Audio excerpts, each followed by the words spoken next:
everybody. Hello. Welcome back to the Thursday, except it feels like Tuesday because I feel like I lost 2 days edition of Reaper Pro Tips. And in the hospital of our lives, here I'm hearkening back to the General Hospital soap my mom used to watch.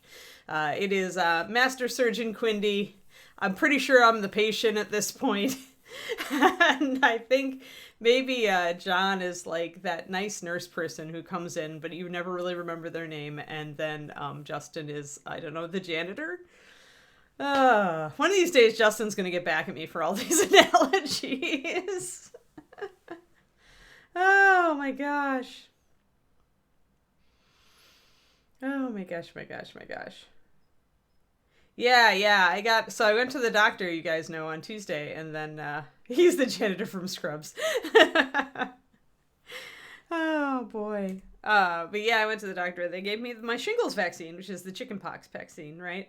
I was not expecting that thing to hit me like a freaking sledgehammer. Like worse than the COVID vaccine. Like the COVID vaccine, I was just like, oh yeah, my arm is sore, blah. And David was like down for the count.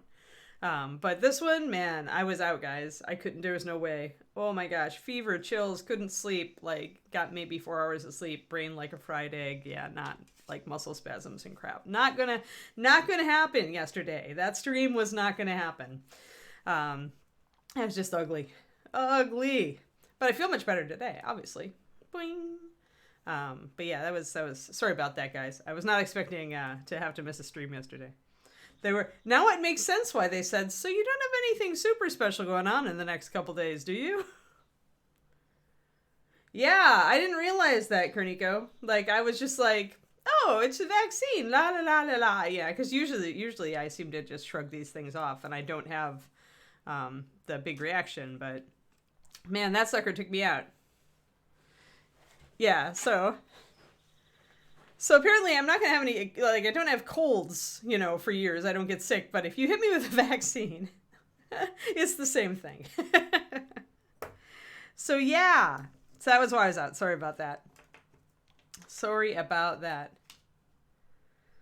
Yeah, I've heard that, Daffodweir, that the booster is, like, I had a booster, and it was about the same for me. But, and it was about the same. Like, it wasn't as bad for David. I think David's, I don't remember if it was the first I think it was the first shot that got David, like, the most. But yeah, everybody's different, right? It just goes to show, like, we all, like, adjust this stuff all very different. So, alrighty. We've got Delia, and I looked up parquet floors and stuff. Oh, yeah. Yeah, I know. Bridget, who has the puppies right now, Bridget has had shingles 3 times, and yeah, no, bad. I'm like 3, I would die. Like, even the vaccine is killing me. Let's see, let's do some candlelight yellow to just get her. We've got to do a couple of little gold. Remember I made my punch list? I'm really happy that I made my punch list, or I would have forgotten the gold on the necklace and the earrings. Ouch. Yeah, 3 times. First time in college. So that may have been why she got hit really hard, because, if you have it when you're a kid, they say it's a little easier. But if you don't have it till you're an adult, it's really ugly. So yeah, I would die. Get in focus. It's a 2-dose. Oh my gosh, that would have been horrible, horrible Twisted Oma. Oh my gosh. I can't imagine having them both at once, so both your arms are totally malfunctioning. It was awful. But yeah, I have to go back in, I don't remember, a couple months, I think. But now I'll be prepared. Now I'll know what to expect. I think most of them are 2-dose from the way she was talking for the shingles vaccine. All right, so let's get some. Yeah, I've got to do the little highlight, just the little highlight on the earrings and stuff. So what I want to do is actually mix up. I'm going to grab my rich leather just in case of touch-ups, but I'm going to just work on the highlights, because on these little tiny gold surfaces, you really just need a little spot highlight. So I'll get my rich leather mixed up, because just in case. You always have a little bit of your base color around just in case you needed it, like touch up or blend. And let's thin that just 4:1.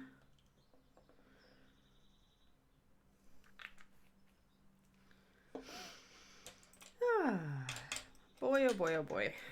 But we're back, and I made a Reaper order. Funnily, so what I did is I went and looked at the newer Reaper stuff, and just kind of like figured a few models that I would be interested in painting. And then I checked your list, and what was funny is that at least 3, I think, of the models that I chose just on my own were models that you guys had also recommended. So you get 2 or 3, I think 3. Maybe it was 2. I don't know, but I ordered 5 new models, I think, from Reaper yesterday, along with some extra orchid purple, and I also ordered a couple of the newer Bones colors, so that we could play with them a little bit.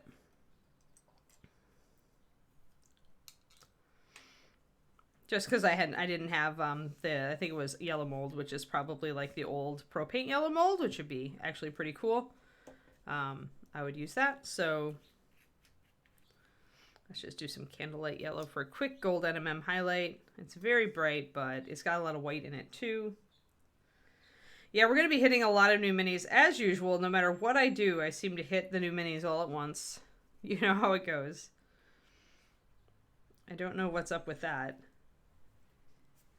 But we're getting really close on some of these guys.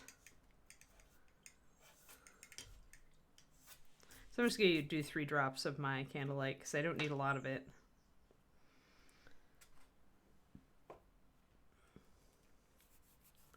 But yeah, because we're almost done with Kitty, and we're almost done with Madam here, and we're almost done with our mage. Like, we're really only the guy with the scroll is the one that we have the least, like, not much to do on.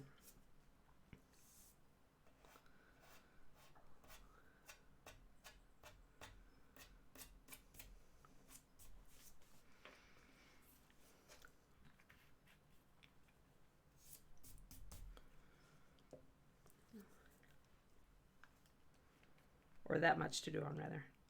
So, yeah. Oh, I'm already better, Twisted Oma. My immune system is incredible. Like, I don't get sick. So that's why I was so surprised that vaccine hit me, like, hardcore. Because I'm already, boink, I'm back to normal as of today. Like, my arm is a little sore, but that's all. That's the only thing. So don't worry about me. Like, I'm normally a very resilient person, and usually, even when I used to get sick when I was younger, it'd get me down for a day. But if I got a lot of sleep, it would be fine. Like, I'd be back. So,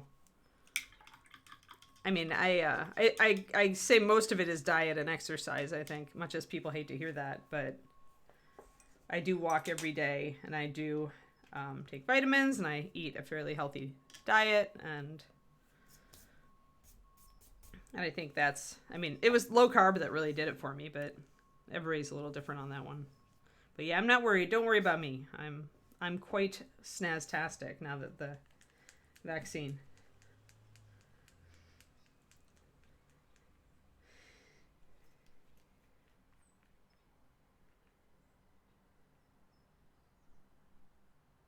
Oh, back to the hospital. I see. I see. Yeah, Twisted Noma, be specific.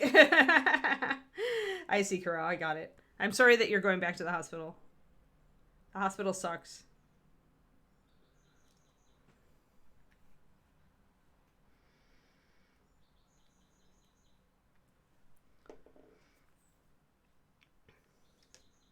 Cornico, you have an indomitable spirit.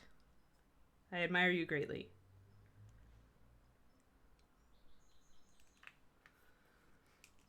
Are you one of those people who keeps your sense of humor when you're at the hospital? Like, I was always like, the nurses always loved me and the doctors because I would sit there and make jokes going to the operating room. They're like, most people are terrified right now, and you are making terrible jokes. And I'm like, yes, isn't it great?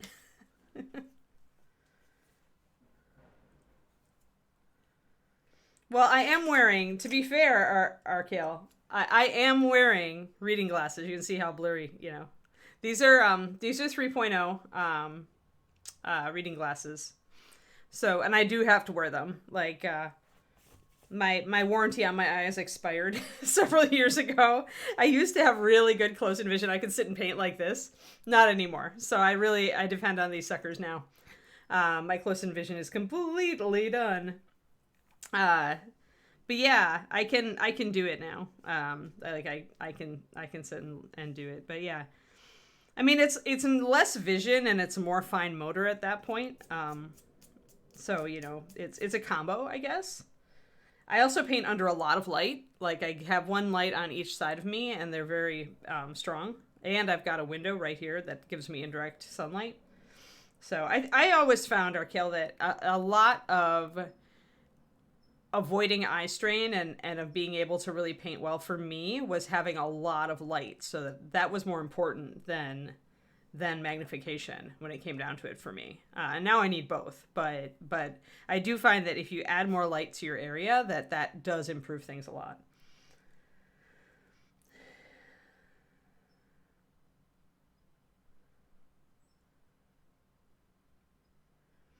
And yeah, don't overthink it. Like the flow improver to water, you've got it. And then the mix is just the same as all the mixes I give you for paint. So there isn't just a single ratio of paint to water. And when I say paint to water, I also mean paint to water plus a little bit of flow improver, because a lot of my bottles have just a tiny bit of flow improver added. But don't overthink this. It's not precise. Honestly, I just toss a little bit of flow improver.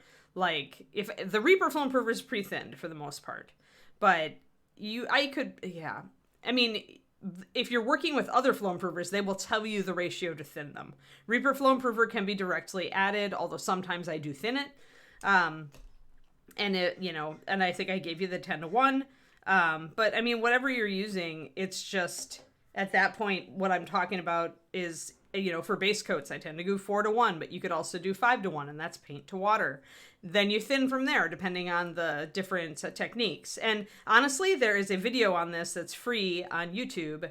And if you're, I think actually you could go to my Patreon, and I'm pretty sure that there is a free PDF that summarizes all of the thinning for all the techniques. It's the Thinning MSP Paints video, and there is a free PDF as well. The free PDF is on my Patreon at patreon.com/paintingbig, because it's much faster for you to just go and check it and download that sucker, because I'm pretty sure it's a free public PDF. And that way you'll have it. Yeah. Yeah, when I did that class, so whatever the date is on that class, right around that date or just after is when I put up that PDF, so that should make it easier for you to find it scrolling. I haven't done a lot of free content since then, so it should still be kind of close to the top. But yeah, so yeah, because it's not a simple answer. There's lots of different thinning ratios. I mean, I have a default ratio that I tend to do, but that's, you know, for me, and my default for thick paint or for base coat is still different than my default for everything else. So yeah, and you're going to thin to very different lengths depending on what technique you're doing. So, and I talk about that maybe a little bit also. Even I just did a new Fundamentals of Miniature Painting video, which is up on my YouTube, which is also where Quindy linked all my socials there. It's the second link up. The SKU, I'm not cool enough to have my own link on YouTube yet. But if you go to my YouTube, I've done my fundamentals courses, and the latest one is called Control Your Paint, and you can see on there that I'm thinning to different ratios, and that it gives you a much different effect. So whichever one of those you want to do, the fundamentals video is like 8 minutes, and people love it. So. But yeah, it talks about loading and unloading your brush. It's super fast. It's the shortest thing I've ever done on that topic, but apparently I'm getting better at explaining it. Just judging from feedbacks. But yeah, I just put that sucker up, Monday? No, yeah, on the 1st. Mm-hmm. So yes, you can get Anne all sorts of places, and we'll talk about that. And I actually, you know, that probably should be one of my fundamentals videos, specifically talking about different ratios for different techniques. Oh no, I'm down to my last sticky note. Oh no, sticky note crisis. I'm going to write that down though. And that'll let me refer people to that PDF on my Patreon too. Thinning. After I do the layering video and all the others, I'll do the thinning ratios for different techniques on my YouTubes. But it's worth watching, like, a lot of these different ones, because I do explain it. There's enough space between all of this different content that I've done that often I will explain things just a little bit differently in different videos.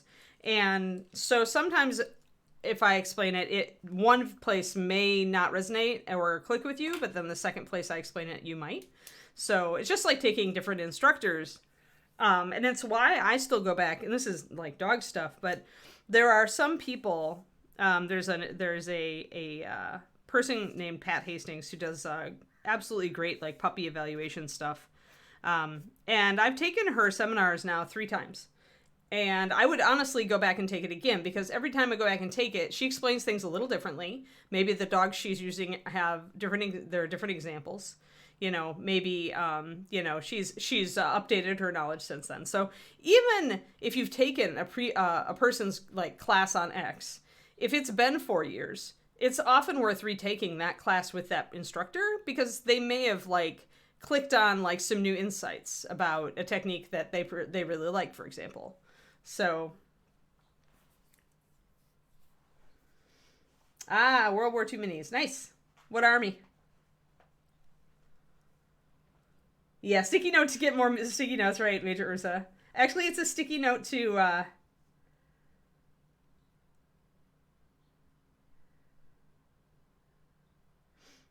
it's a sticky note to choose a new color of sticky note, because I have all my colors down here.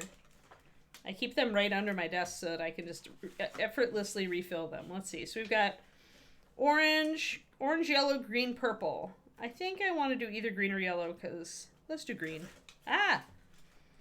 These are the pop-up sticky notes that go in my dispenser. German. Okay, cool. So, like Feldgrau and the gray, the Luftwaffe blue and all that kind of thing. German colors are pretty... they've got some cool colors. I remember them only because I used to use Vallejo paint before I came to work for Reaper, and they've got a lot of historical colors in there, and I used a lot of 172. Okay, so tiny. Teensy. Is that 6mm? 1/72? I don't remember. Oh, you again. 20mm. All right.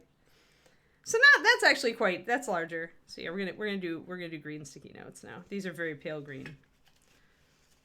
Let me just reload my pop-up.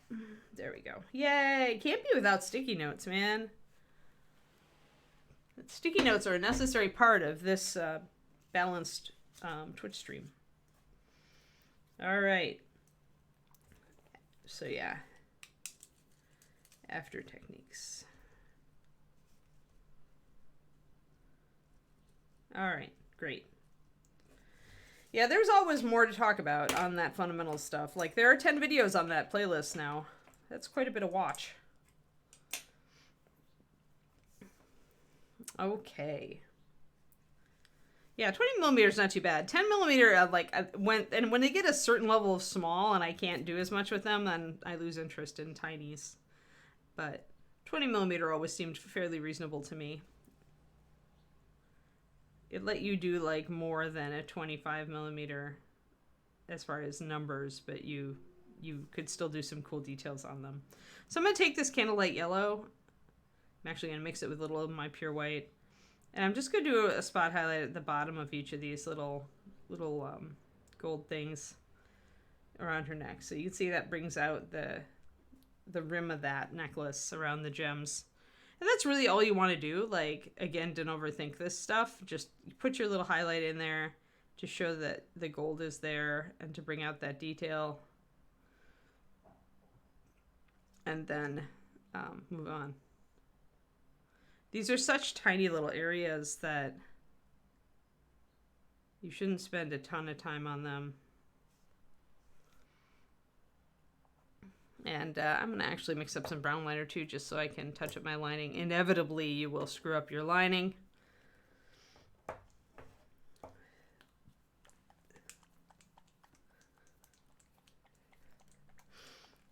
They were giving me that too at Kuronico, the U again, at my doctor's office, like when I was going in for post-ops, when I was having a lot of surgery. They're always like, you?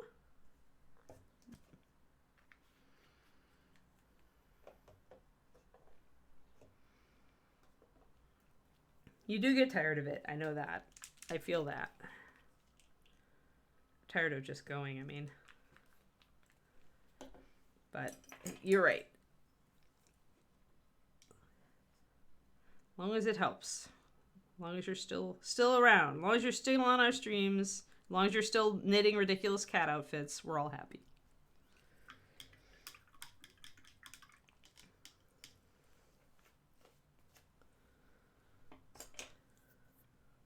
All right.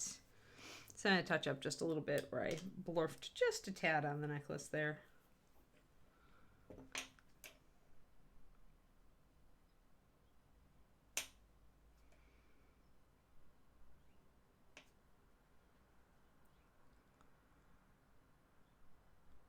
I'm on a really thin line though, so I want to make sure I unload my brush.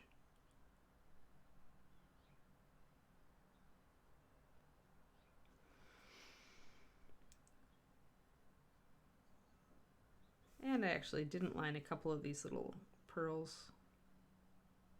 back here, so introducing just a little lining along the necklace there. All right.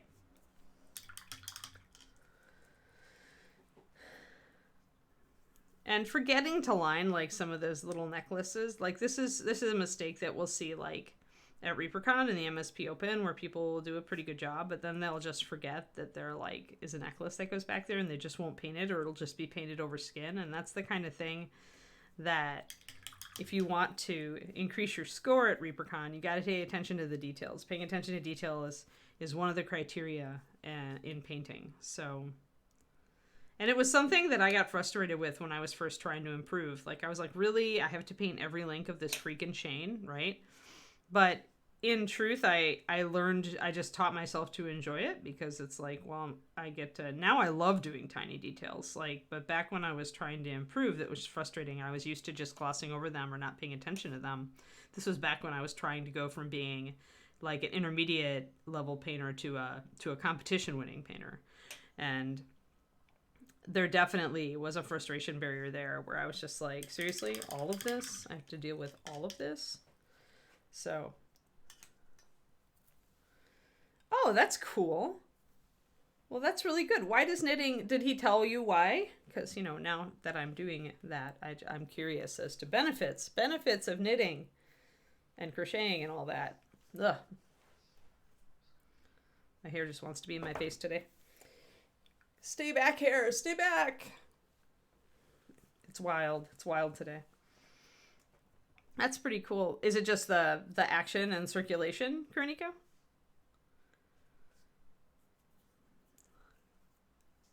Or do you not know? Either way, it's way cool.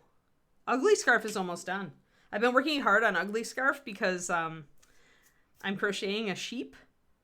And I need the black, the dark charcoal black that I'm using for my my Ugly Scarf. I need to know how much I have left to see if I have enough for my sheep's feet and ears. So sheep feet. So I need to finish Ugly Scarf before I can create my my amigurumi sheep. Oh, okay. Movement, helping the blood supply. Well, that's good. Yeah, because I tend to have like really cold hands and feet, so that sounds like a good idea for me too. Keep ye old circulation moving. Yeah, that's really cool.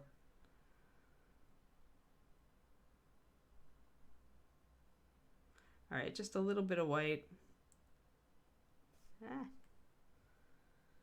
So now those little gold bits at the bottom of the necklace show up. That's really all I'm looking for. There's not enough room to really do a real blend or real NMM here. And that's something to remember on very small NMM areas is you're not going to do realism. Don't be concerned with it. All you really want is kind of a pop highlight. And enough of a dark line to bring out that it's a separate piece from the gemstone. Oh, I'm trying to be very good, Kerniko. Not only am I just trying not to get the gigantic yarn reserve, but I also started like a new financial thing to kind of like to better separate out my money. Like I'm actually now I have separate bank accounts for paying myself and for like life expenses and for work expenses. So I'm starting kind of a new financial system, which means I'm gonna probably get pretty tight on money. So yeah, I gotta be efficient with my yarn.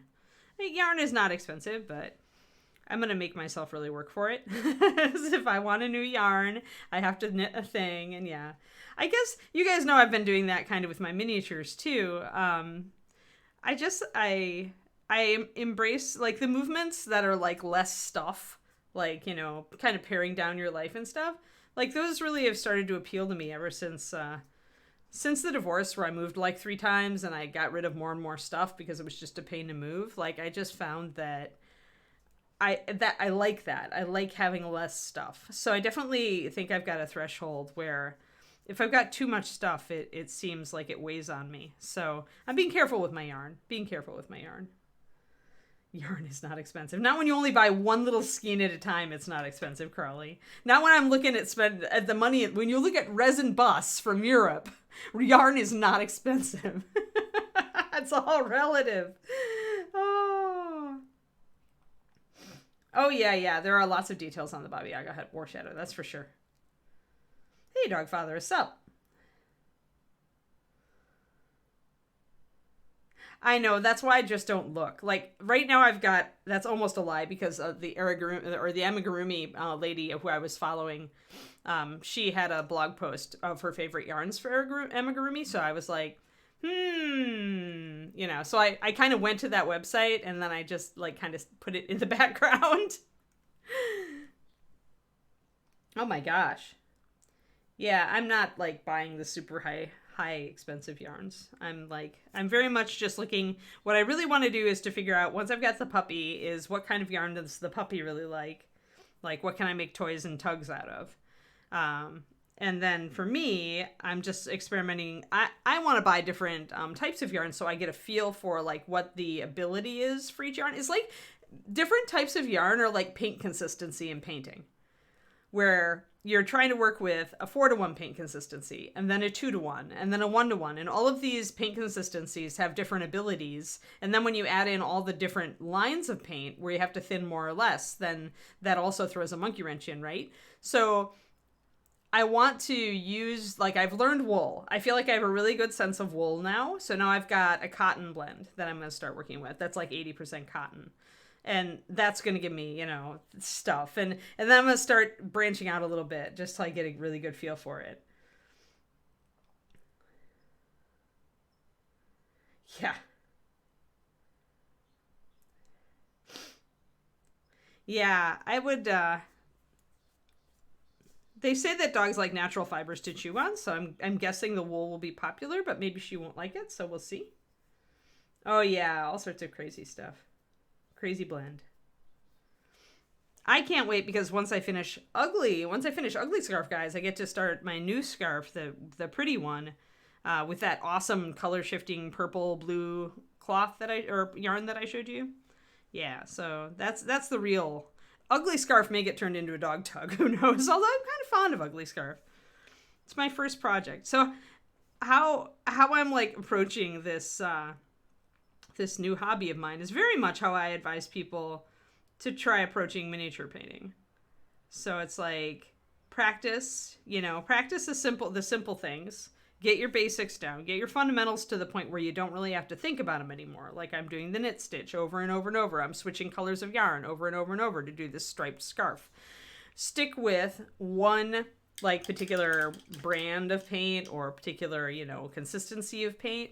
And so you feel like you really understand how it can function, like how it works. What can I do with it? When does it start to not work so well, right?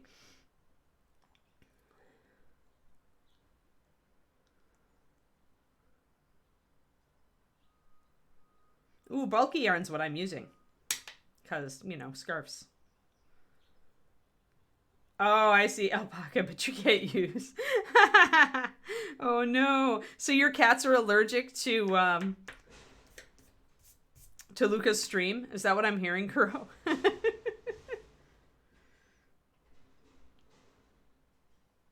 Oh, dear. Oh, is yak wool good? Quindy appreciated that joke.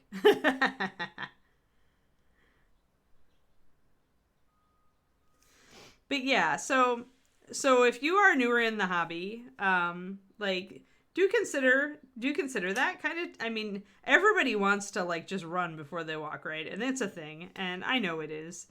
But if you can slow yourself down, if you can, I'm just touch up that spot on the hair that we noticed that needed a little touch up. If you can slow down and kind of work on your basics and just kind of concentrate and enjoy it, it will give you a better understanding of what you're doing. So for me now, I feel like, okay, I know what wool feels like. I know how stretchy it is. I know what it looks like when I do it with different size needles, because I did a lot of swatches, and I pretty much have the knit stitch like firmly in my muscle memory now. So it's real easy for me. And you can see it in my progress in Ugly Scarf, because I screwed up a lot when I started Ugly Scarf. But now in the last several panels, David even noticed it last night. He's like, hey, Ugly Scarf isn't ugly at all at the end you're working on. So, oh my gosh. That's crazy. Novelty for sure, Twisted Oma. No wonder it was on sale. People put things on sale because it doesn't sell. It's not popular. Don't just buy it. Yeah. So they're into the girl streamers. Do they like Michael Proctor? Do they like Crow's Nest or no? That's really funny. Funny that they're allergic to Luca. All right, we did the hair touch up. We did the gold. Now it's floor time. Floor time. We're ready for the floor. All right. So I'm going to paint black around the edge of this first. And then while we wait for that to dry, I'll show you guys my parquet floor. It's time to stop all that laughing. You guys are funny.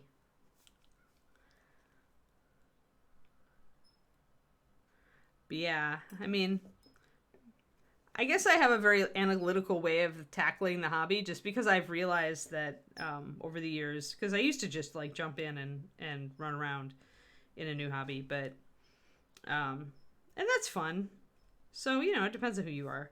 But for me, I realized also that led to a lot of frustration, and it really slowed how fast I could progress in the hobby. And getting better at a hobby is one of the things that gives me a lot of pleasure. It's half the reason to do it for me. Like, that's why with stuff where I felt like I didn't enjoy it enough, like, to get good at it, I just gave up. Oop, I just blorfed her hair. Hey, guess what? I'm just going to dip her in my paint water. Yes, I actually just did that. I actually just accidentally hit the hair of the model with the top of the paint bottle and made a blorf. And now what am I doing? I just dipped her entirely in the paint water. You can see how wet she is.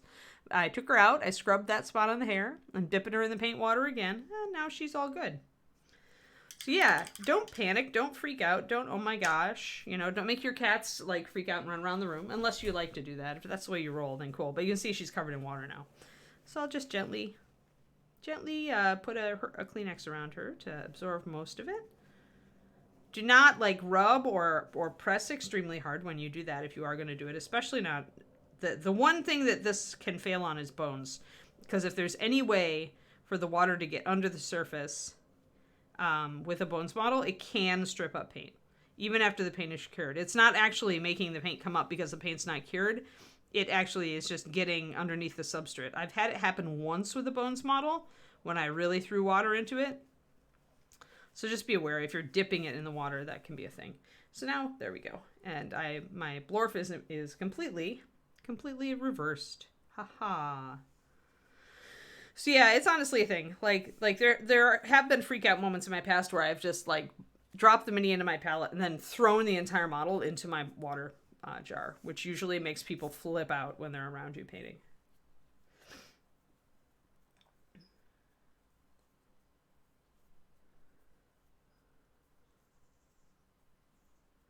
Ah, yeah, maybe your cat's like the chill, like more chill. Interesting. Oh, interesting. Yeah, it's like that your cat's like sculpting.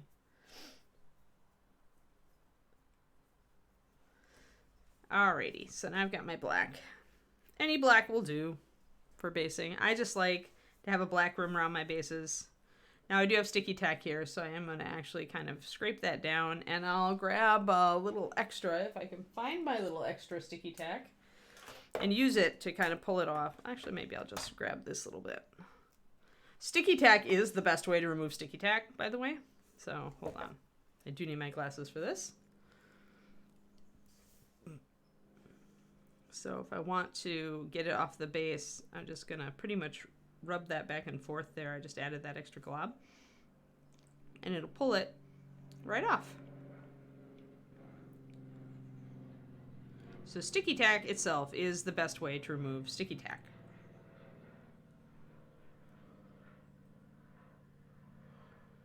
There we are. So now we're clean. Clean base. Clean base on this side, except for a little bit.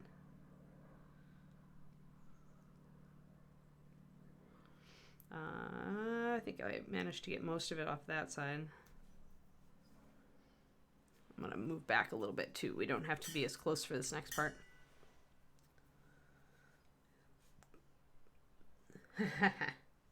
If only they had opposable thumbs. Instead, they're just critics, because cats. So next time you show one of them a mini and you get the narrowed eyes and dubious look, and maybe the ears flatten a little bit, Kernickel, you'll know what they think. You've created cats who are art critics. All right, there we go. We got everything.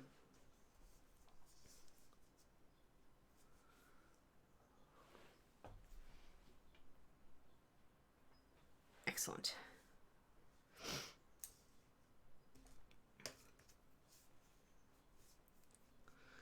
And I'm going to use this paint full strength. This is one of the only times that I use paint full strength, is if I've got a plastic base that I've primed, as I do with metal models, and I need to paint over it. I'm going to use the paint full strength because I want it to be as thick as possible so that it cures in a nice, strong manner, even manner. I want it to have maximum strength and adhesion.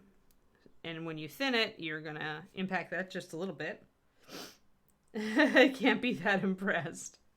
Maybe they're just frustrated, though. Maybe that's just, arg, I want to paint and I can't, and I'm going to take out my painting frustration upon your miniature. How dare you paint when we cannot join you? I could paint better than this. Arr, nom, nom, nom, nom.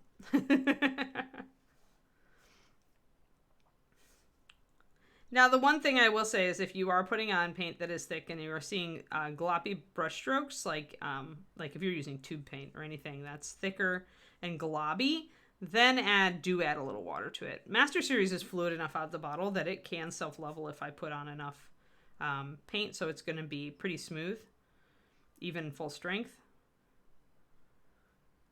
But with other paint lines, definitely do thin just a little until you can get a nice even layer where you can't see any globs or buildups. And that said, you don't want to put on the paint too thick because too thick of a paint for acrylics will cause cracking, especially with just generally thicker lines of paint. So, and the cracking is caused by the top layer of the paint drying faster than the substrate, and then the substrate dries and it stretches the top layer and cracks it. So that's why you don't want to put it on super thick.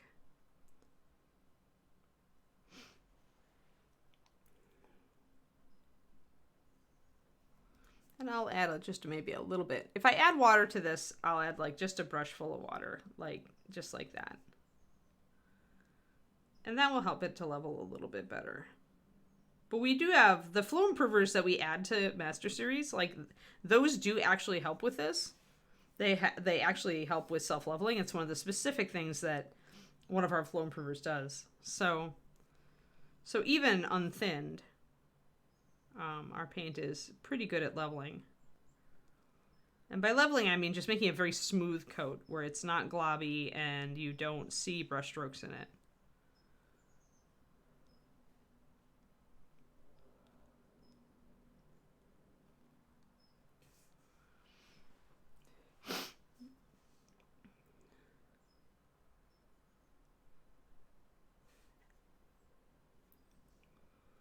And I've got a pup date for you guys when we get that far. Almost 10 more minutes. It was pretty complex, Scrying Eye. Because we used purple to make our shadows because it's a yellow color. But I believe that it was Gnawed Bone, which is a fast palette color, with Sticks Purple, which is a dark bones purple that has a fair amount of black in it, a little bit of gray.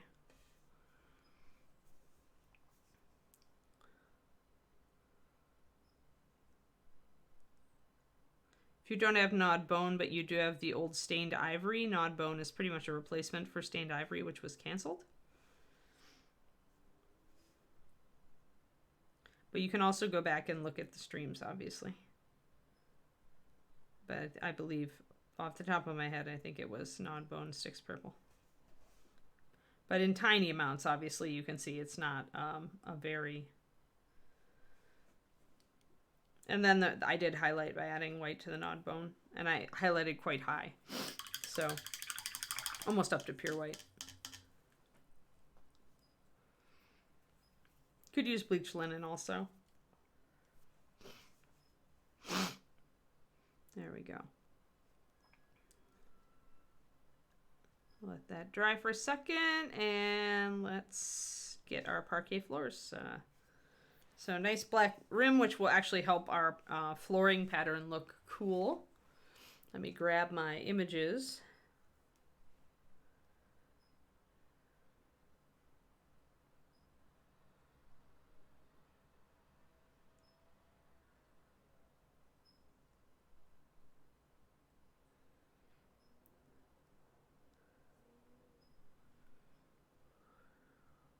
Sweet.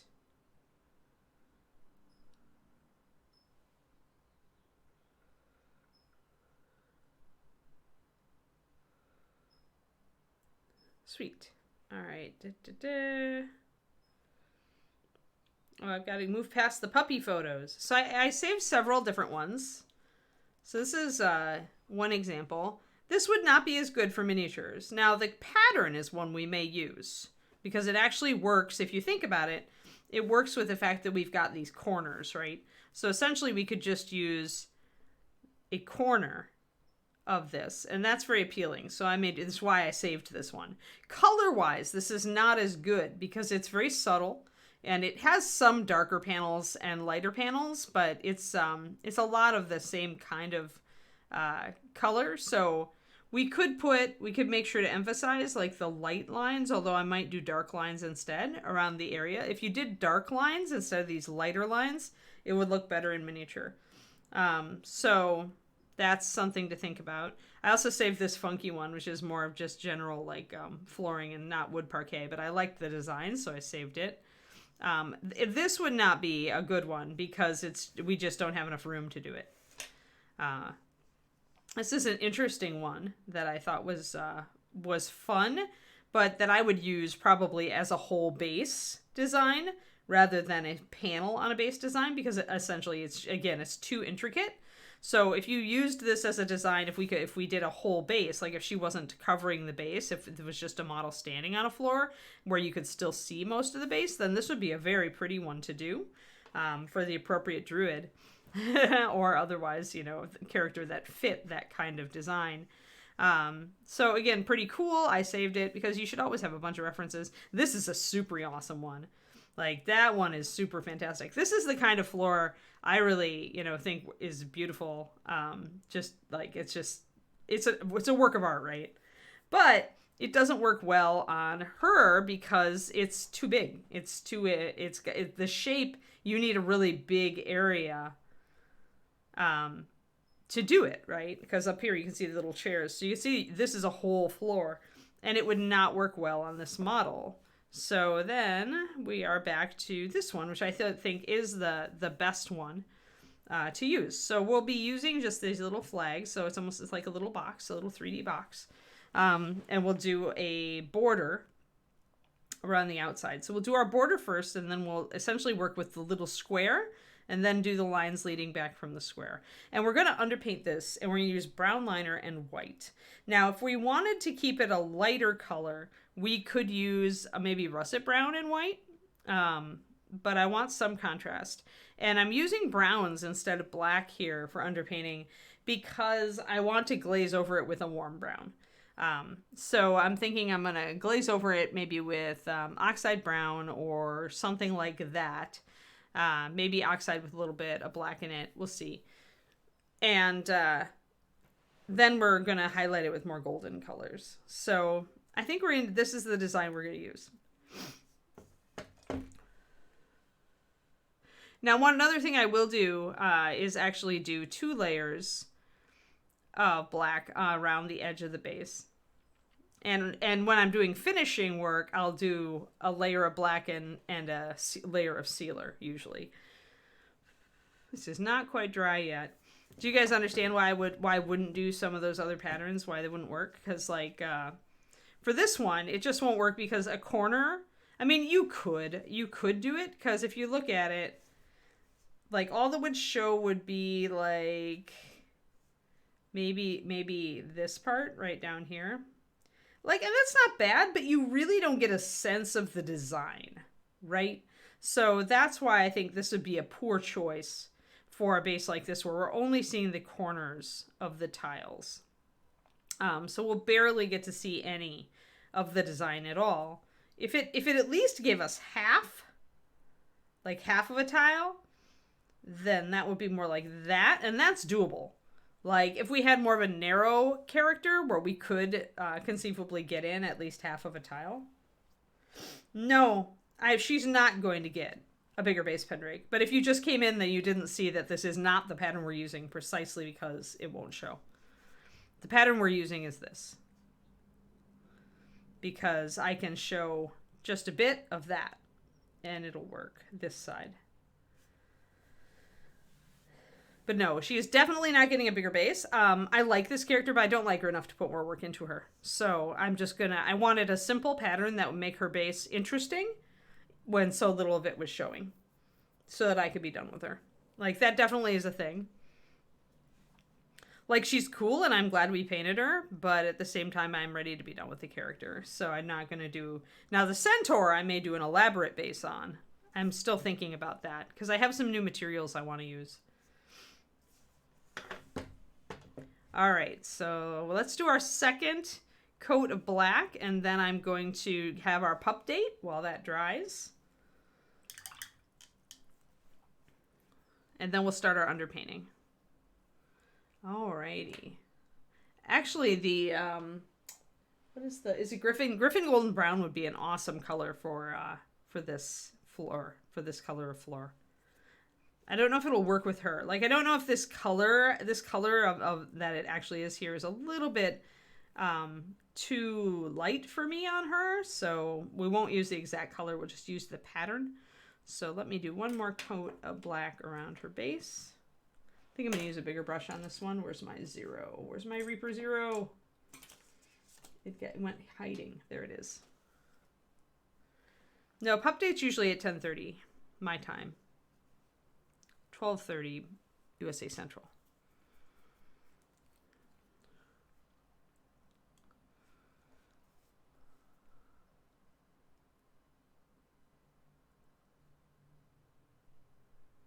So I'm going to do a thinner one on this one.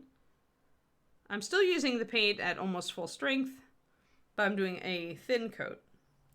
I don't need as thick a coat as I did the first time. I'm adding just a brush full of water again, just because it's evaporating and thickening up, and I still want a smooth coat. That makes it more fluid and easier to spread. Just that little bit of water makes a big difference. But this puts 2 nice coats of paint over it.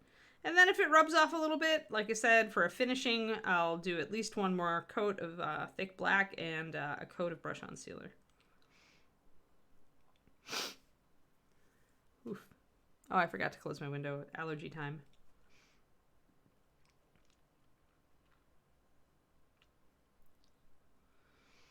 I'm going to get the top, and then we'll do our pup date.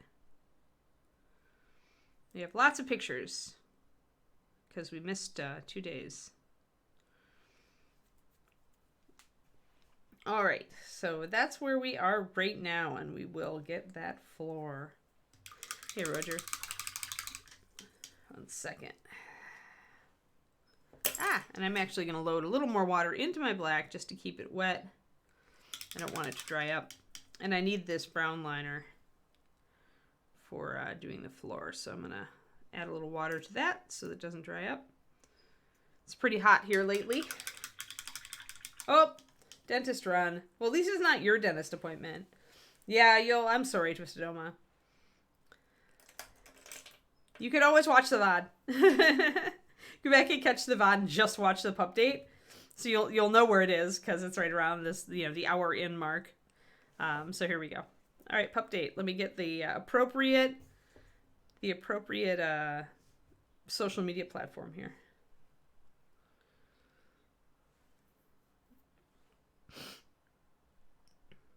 Boop.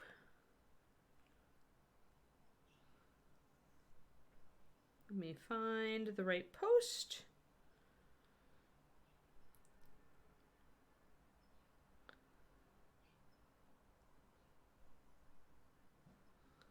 Oh, this is cute. Okay, there's much cuteness here. I might have to show you guys a video. 1 second. Let's see if I can get the picture here. Oh, hold on, let me get to there we go. Let me get the whole video and see if I can go back to the beginning. This looks like a long one. This is Grandma Nova playing with the pupsters.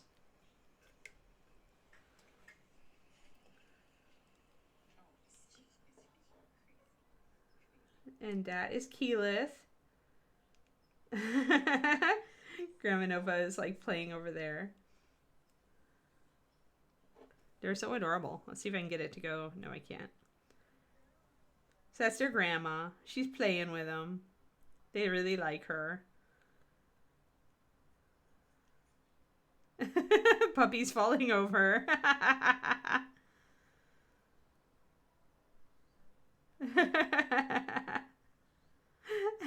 They're so funny. So those are the 2 duels. That's one of those is Pink Girl and the other one's Black Boy. Uh-oh. Oh, playing with the ball. Yep, so cute, so cute. And then pictures. Hold on. Oh, and she made a bigger area for them. Now they can go out all the way out. There's a dog door, so she can go all the way. They can go all the way out on the deck at will. So they have this entire area and the deck. So yeah, they can move now. They're very. Let me get to where I've got the huge amounts of photos. Come on, come on, come on. There we go. There's the good photos. There we are. So here are our 2 sables, Grog and Keyleth. So that is the big boy. You see how huge he is. Like he's immense. He's the biggest puppy. He's 11 pounds right now, and the others are like 9, 10 pounds, or a little bit over 10. But Grog is pretty immense, and that's a very Shiloh head. Like his head is very, very Shiloh Shepherd. Like that's what Leo looked like. This is at a little bit over 5 weeks. A little bit over 5 weeks, Julie. So Grog, a lot of the people like Grog because he's so huge. But weight at this age does not correlate to size as an adult at all. Like zero correlation. In my litters, the smallest puppy in Kiri Leo ended up being a 130-pound monster, and the others were nowhere near as big. And the biggest puppy in my second litter was just one of the males who was like, I would have said was more slightly built than the others at 8 weeks. So you just can never tell. One thing you can notice, though, is the paws. So in our breed, in the sables and duals, with a lighter paw like this, it means that the puppy actually will probably be lighter colored as an adult. But if you see a puppy with really dark paws like this means that Keyleth is probably going to be, even though she's lighter now, she's probably going to be a much darker sable than Grog when she grows up. So we might end up with Keyleth yet. We'll see. So there's another Grog, so you can see that really immense head that he's got on him. And then Simba is the adopted puppy. So Simba is 100% Shiloh Shepherd, and he's solid black. And he's catching up fast now. He's thoroughly adopted his new family. Yeah, sable is the most popular color in our breed, Roger. And it comes in many colors. Those pups are brown sables, but you can also get golden sables and gray sables. Gray sable is probably the one that people like the most because it's very wolfy. Very wolfy looking. Grog and Simba talking to each other. Grog and Simba having a word, as Bridget puts it. And then Scanlan, green boy. He's a cutie. Look at that cute little face. Look at that cute little face. It's funny how the black puppies, like, without the wavy fur, they'd actually look pretty Shiloh. But because of the wavy fur, it tricks you. Like, you're just like, wait. And the solid black, it tends to, like, I'm like, you can see the outcross more, I think, on those. Let's see. Oh, a pop-up kids tent that lasted like 10 seconds before they totally exploded it. So these guys, I think that's Percy and that's Vax, who is the boy dual, who's going to look like Kiri. Look at those little eyebrows. Like, he's so going to look like Kiri, it's just killing me. Let's see here. And then more puppies playing on the pop-up tent. Noms. And let's see, there's more. More puppies playing. All the black, the black fuzz crew. All the three puppies, Pike and Percy and Scanlan, hanging out. Oh, Percy is such an afro. Like, he's got this super fluffy, like, wavy fur. And he's adorbs. He's Bridget's fave.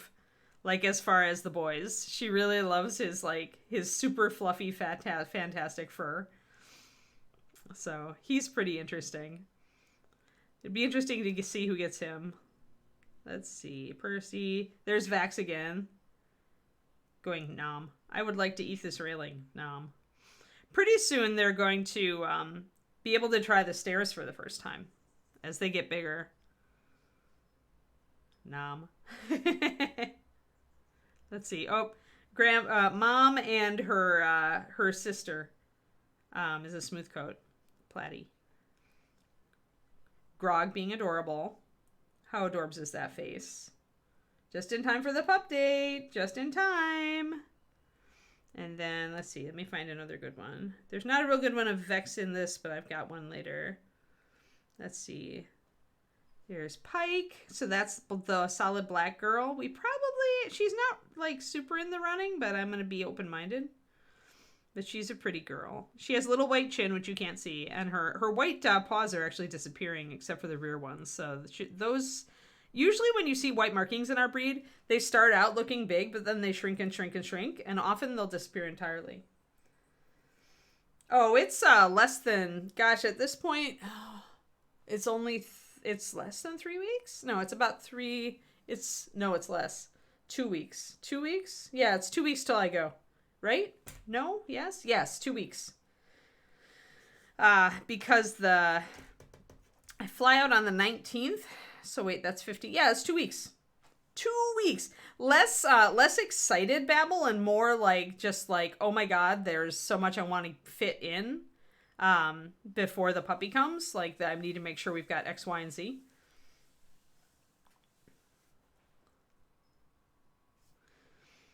Yeah, I think these guys will look more like Shilohs as they get older. Scanlan and Keyleth. There's Keyleth again, trying to eat the bucket, the water bucket. Because puppies, right?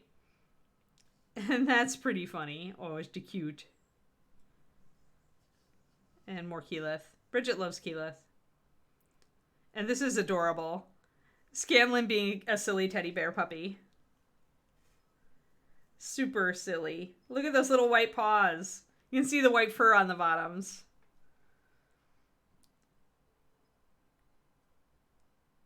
You can dance and watch it and look at the cute little puppy picture, Valandar. Absolute adorbs. Little dingo face. Little dingo face. That little dingo face. I love the little dingo faces. I think they're adorbs. Keyleth falling asleep on the water pan that she was just trying to eat. Cause adorable. Let's see. Oh, there's Vax again. The boy. The dual boy. He's so cute. I just love his little light eyebrows. Reminds me of Kiri so much. He's a cutie. Oh, nice. Nice, Valandar. They're all goofy puppers. Let's see here. Simba snoozing with Keyleth. Simba and Keyleth are buddies. So they really get along. And then I've got the cute one of our pink girl. Hold on. There's cute one of pink girl, but it's a separate photo. Because Bridget had was sitting in the pen with them and Vex like crawled up and just fell asleep like right here. And she's just sitting there, like lying with her little belly, like up in the air with her little, don't miss the crossed paws. The tiny little crossed paws in the back. Like, pretty adorable. And she just laid there for like 30 minutes. She just fell asleep like that for 30 minutes. That's still my favorite. Oh, there we go. There she is. It's my pink girl. Pink girl's still my favorite. Yellow girl's still David's favorite. Although he's coming around to pink girl. But I'm also like, I like the look of yellow girl better right now too. So we'll see. I think that's it. Oh yeah, and there's the face when Bridget woke her up. Why did you wake me up? Such a silly puppy. So silly. Puppies are such silly things. Alrighty. Good. Pup date, everybody. They are way silly. This is for sure's. Puppies are silly. Silly beasts. Yeah. So yeah, we'll see which girl we get. Yeah, see, the most exciting thing to me is which girl will we get? Which cute will be ours? Which cute would you choose? Right? So, we shall see. All right, we got a nice coat of black on there. Let us get some underpaintings set up. And so whether you would choose a darker brown or a middle brown for this underpainting depends on how much contrast you want. So if you really want like all of the different design to show up pretty starkly, then you should choose a white and something like a brown liner. If you were looking for a more subtle effect, then I might use something like russet brown, which is a lighter dark brown or muddy brown. And this is only if you're glazing over with brown tones. Otherwise, brown liner would still work, but I will often use a black-white or a gray-white, a grisaille essentially, for underpainting a different color like a blue. You could also just use a super hyper dark version of the color. Like if you were going to do a red under pattern, you could actually do like a purple and white, a dark purple and white, and then glaze over that with a red. Something like that. That's what I think, Agent Marble. Pikey is cute, but she just doesn't look as much like a Shiloh. Even Bridget thinks that she is channeling more of her daddy. And part of the thing with the F2 generation is you do want to start moving more toward a Shiloh Shepherd type. Since you had your first generation, which doesn't look like a Shiloh at all, and then your second generation, you should notice much more, because they're 75% Shiloh Shepherd at that point, so you should notice much more of a Shiloh appearance. So that is something I have to factor in which puppy we choose. But yeah, between pink and yellow, probably between the sable and the sable and the dual. Alrighty, so now we need to get our design back up so that we can start sketching. Doo-doo-doo.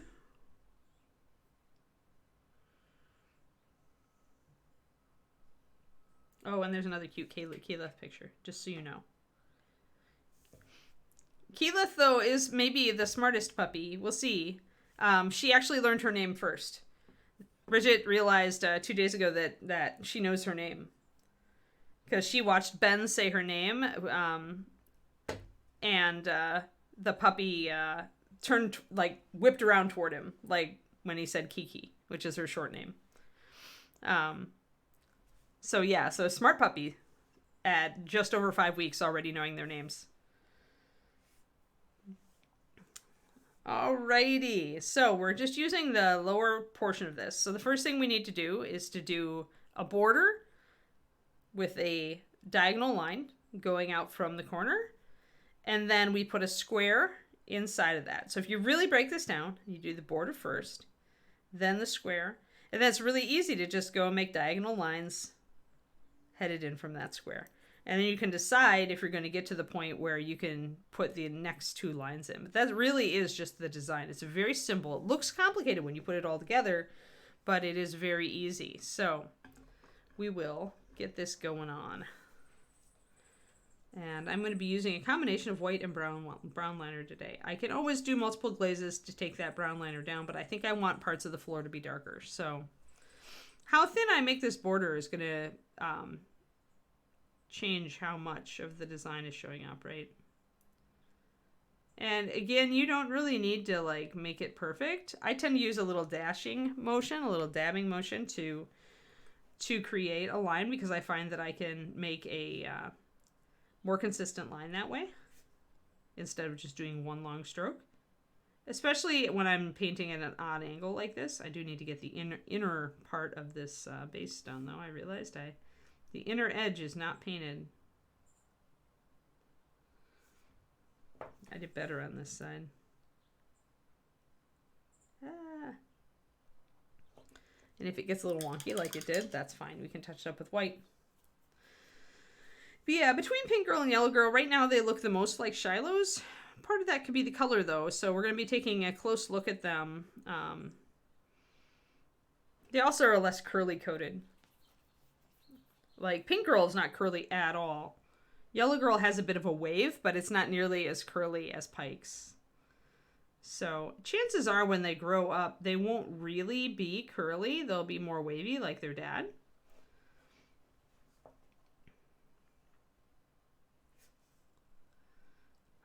Once again, just like the white markings, any coat features, like the curliness tends to diminish. The waviness will diminish as the puppies get older. There, so just a little bit of touch-up. All of the underpainting, nothing is critical. Like, underpainting is no blorf is a deal breaker, because you're sketching. So anything you do, you can undo so easily with underpainting. So we'll do this section and see if we like it, and we'll go from there. Now you can put in a little bit of wood grain, suggestion if you want to, depending. If you are going to wood grain, if you are going to try to suggest some of the grain, then my advice to you is to make everything thicker, everything bigger. If you're going with a real narrow outside rim like this, chances are you aren't going to be able to suggest wood grain at this scale. But if I doubled the width, I wouldn't be able to show as much of the problem is I wouldn't be able to show as much of the square and the things coming back from it. But I would have room to do more wood grain. So it's all what you're trying to do. Are you trying to do more of the parquet pattern? Is that your priority? Or are you trying to do, do you really want the wood grain? And your choices will be different based on your answer to that question.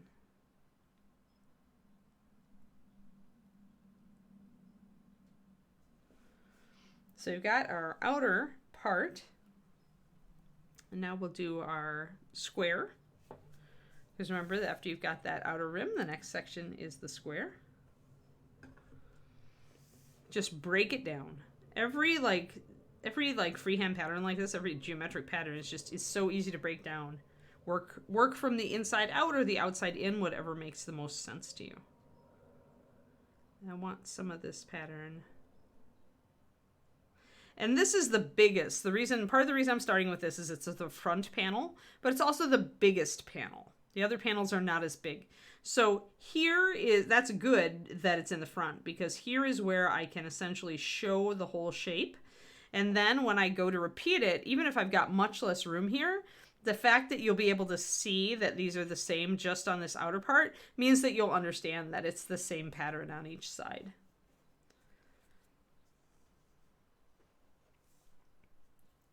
And we've pretty much decided that we're naming the puppy Cerberus, but again, we have a couple of backup names if she doesn't seem to be a Siri.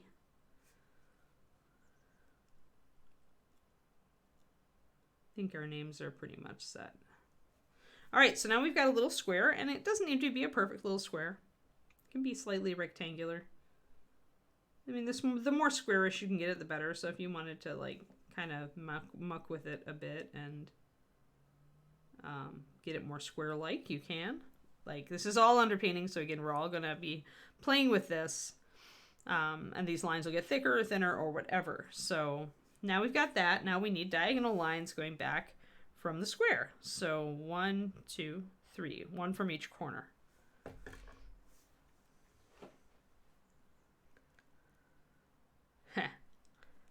Well, we don't know, because as I pointed out to Bridget, Kiki is a really good dog name. It's very distinct. It's not like any other word the puppy would hear. And it's not long. And it's got sharp consonants on it.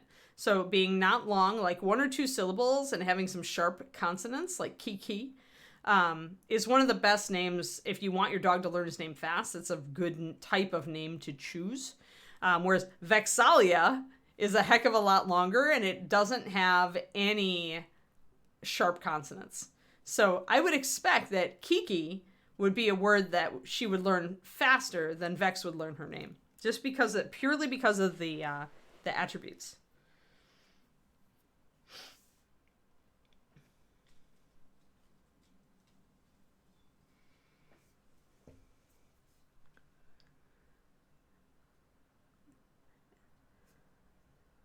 All right.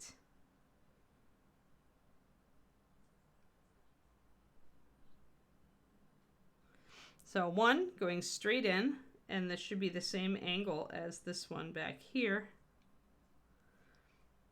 And then we've got another one that's going to be parallel, more or less. And another one that's going to be parallel.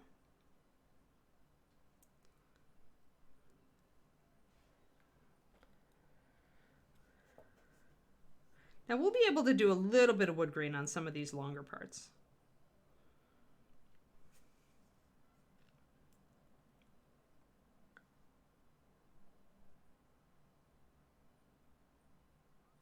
I'm going to thicken up some of my stripes here so that they're consistent.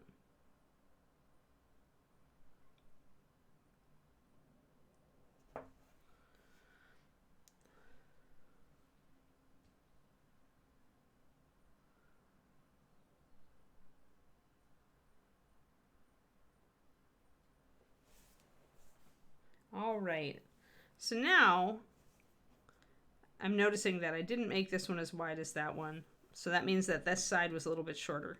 So I'm gonna adjust just a little. And the way to adjust is probably to paint this side in a little bit and to take some white in to thin this side and this one. You can also move the middle, adjust the middle just a little bit.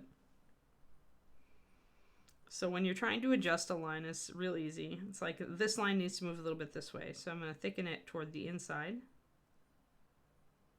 And then I'm going to thin it toward the outside.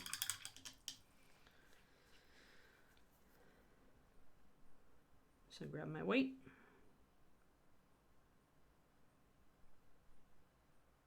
And thin it. And now it looks symmetrical. I didn't even have to really adjust the other one very much. I'm gonna adjust it just a little bit.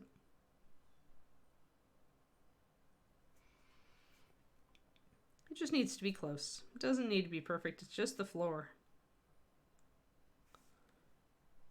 There. That's good. Pretty good there.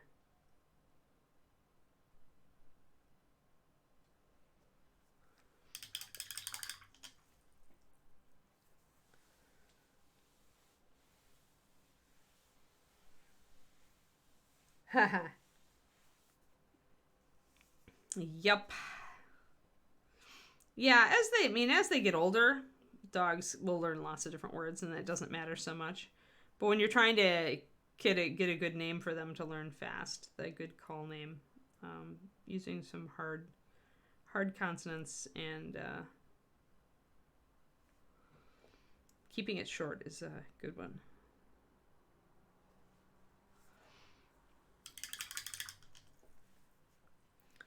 Alrighty, so I've got that. And I think I want to do, I might switch to a lighter color for the wood grain if I don't want as much drama. Because the wood grain is not going to, if I want these panel lines, I'm essentially painting these white panel lines in between the wood sections. I'm painting those dark because I like that look better in a parquet floor. And it also makes our design show up better. But the wood grain, you'll notice, is not as stark. And so if I really want that, what I should do is move to a slightly lighter brown, like russet or muddy.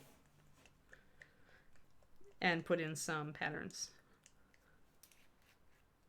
And they're going to be pretty subtle patterns. I mean, most of this grain is just like streaks. Hold on, let me get, there we go. If you really look at it, it's not like really defined lines. It's more like just like kind of a streaky feel, or a little bit of, this one has a little bit more of that grain in it. So doesn't need to be consistent. There can be darker and lighter streaks. And I'll put down a couple drops of russet brown and throw some water in it.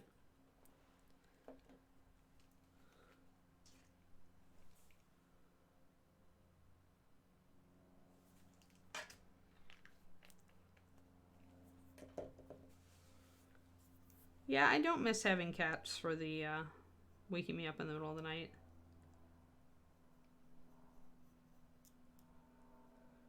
There are things I definitely like about cats, and things I'm just like, I'm all right now without a cat. They are adorbs, though. All right, let's take this and just do some little streaks. I don't have a lot of room here.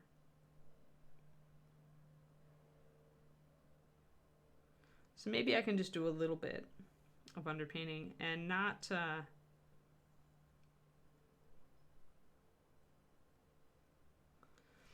it won't be too striking. I want to alternate, though, if I'm going to do this.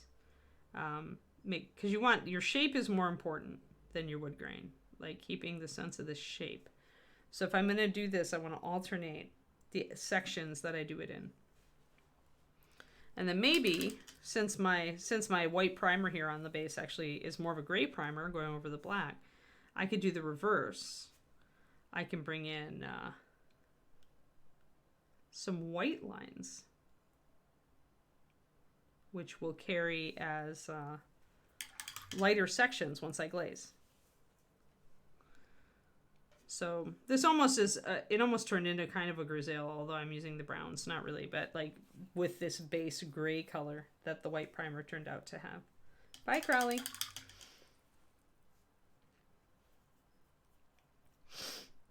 Wendy, you're funny.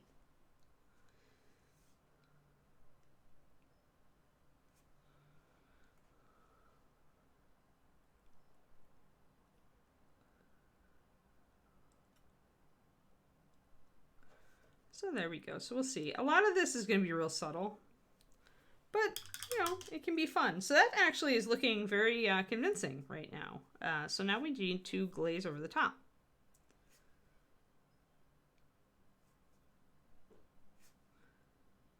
think this is a nice touch for this type of character. Like, you don't have to do a lot of extra base. It'll still be kind of fun, though.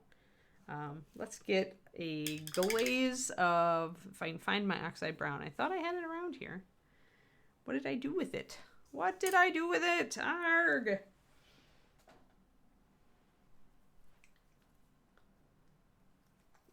Good enough.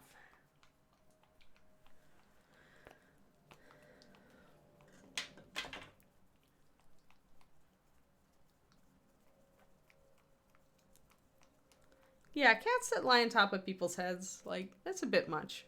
When Panther was a tiny cat, when he was a kitten, he used to, when I was doing MMOs, when I was playing WoW, he would, like, lie on my shoulder, like, with just his hind feet and his front feet. That was cute.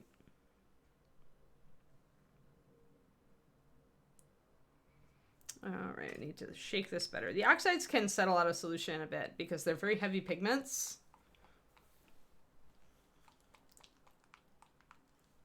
Oh my gosh.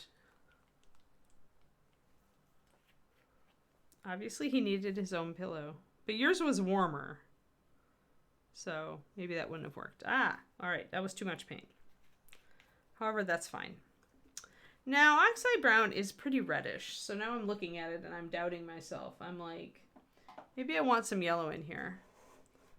Maybe I don't want, because that's going to be too red compared to her red. So what I think I'm going to do is I'm going to add some of this candlelight yellow I've got over here. I'm going to like make a new color mixing these two together.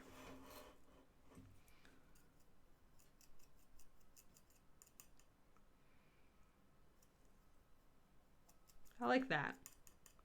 That's a pretty nice color. A little bit more. So I want it more, more of a neutral.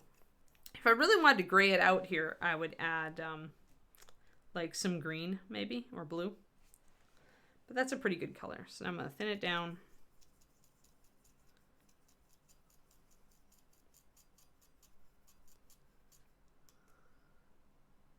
You can also add a little russet brown if I wanted to really pop a little bit more. There we go.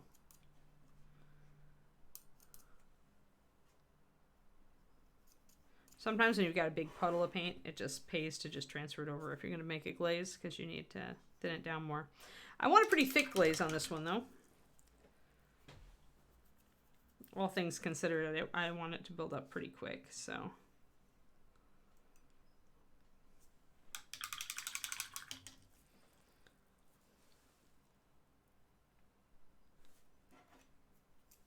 I'm also going to get some more of this russet, because I might do a couple layers.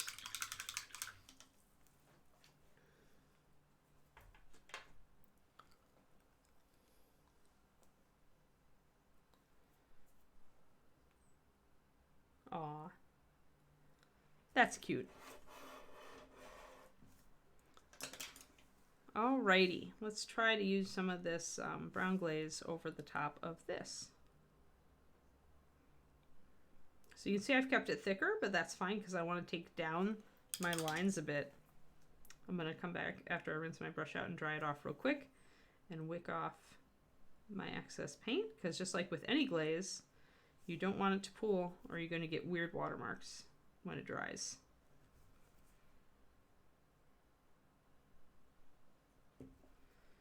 So that is actually taking it quite a bit brown, but we're going to work on it again. We'll do another layer. That's pretty cool though. That's starting out pretty cool. Yeah, and just one level on that. You could go with that. I mean, it's very convincing, all things considered. But I think I wanted a little more brown. I may do a little bit of russet brown over the top of that and see. I'm going to build a separate glaze for my russet brown.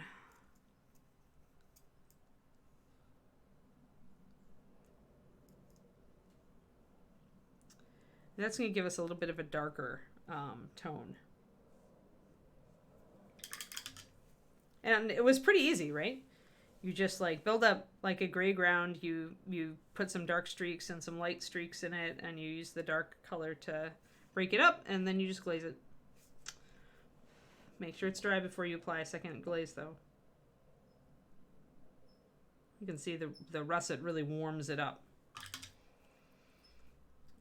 again, take a brush, run it around after you rinse it real quick and dry it out.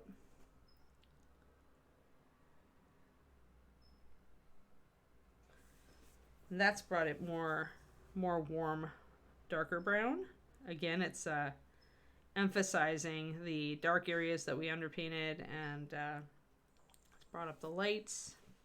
I'm gonna let that dry a bit. That's fun. I'm gonna start doing, what do we got? Oh, it's the end of the stream. Of course it's the end of the stream. Well, at least we got to go that far before the end of the stream. All right, so next week we're going to finish blocking in all of the parquet floor based on what we've done. And we are going to finish glazing it all. And once we've glazed it to the point we want it, we are going to take some lighter colors and touch up. Yeah, it's easier than you think, guys. Like, it really is. A lot of these techniques aren't that difficult. Like, you can get very good results, especially when I do the underpainting. Like, this is a key thing. It's why I use underpainting so much for textures and patterns. It's because it makes it so simple to make it look good. Because usually it's just like block in your underpainting and then glaze. And glaze again and build up your glazes till you like the effect. And there you go. And then maybe do a touch-up. Like, it really is pretty simple. So... thanks for tuning in. I'm glad I'm back tomorrow. Oh, tomorrow's bust day. Bust day. What should we do tomorrow? We shall paint a bust. What are we going to do? Oh, sure. We started doing our wool texture. We got a lot of it done on our front. We started on the hat. We were almost done with her. She is so close to done. I need to do the white here. I need to bring up the gold braiding on here, and I need to bring up the gold over here. But man, she's, I did quick stipple on the back. Yeah, mostly it's her hat. Yeah. So we'll be back tomorrow. I think we might finish her tomorrow. Like, if I'm really fast, we can finish her tomorrow. Although there's still, yeah, I'm going to make a punch list for her after we log off. But yeah, she just needs a bit more. She needs the white there. She needs gold. Her eyebrows need a little highlighting, and the hat needs more wool. So either this time or next time she's getting done, which is awesome. Super fantastic. Yeah, it's punch list for this one. I'm going to start it right now because it's fresh in my brain. And I have fresh sticky notes I need to use. All right. Thanks, everybody. Thank you, thank you, thank you. Yes, Josh is on with Crafty Creative. I hope you all have a wonderful day, and I will see you tomorrow for bustness. Bustiness? No, bustness. Let's keep this clean. Have a great one, everybody.